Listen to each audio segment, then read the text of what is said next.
希望成佛。那希望呢成佛的那个把限度就不高。那只要研究心理心法，能够明心见性，就是进入。那很荣幸能够呢在这么庄重的这个佛堂呢为大家呢来讲解这个心理心法。因为我们呢这个修道最重要一定要明心见性，见性才能够呢成佛。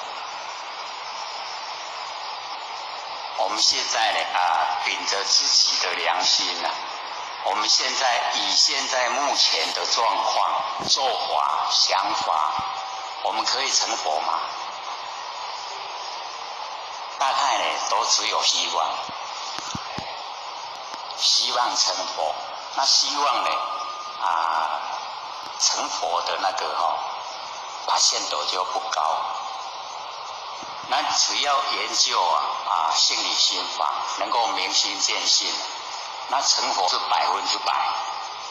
从自己的心底、内心深处发出来，绝对可以成佛，就有这样的信念。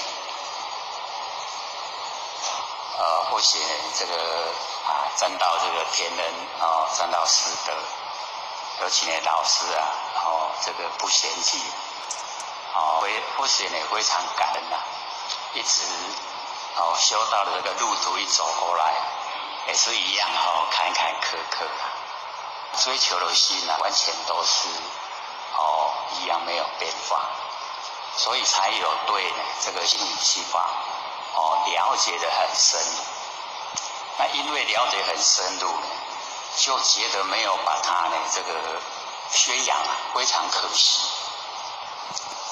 或许从13岁就开始参禅打坐，在后天庙慈惠堂服务有17年的时间。30岁的时候才求道，求道以后也并没有对心理心法透彻了解，一直到43岁，经过30年13岁开始追求研究，到43岁才了解，对这个心理心法原来是这么的亲切，这么的简单所以那个时候一了解以后，就一直想把这一个领悟能够传播。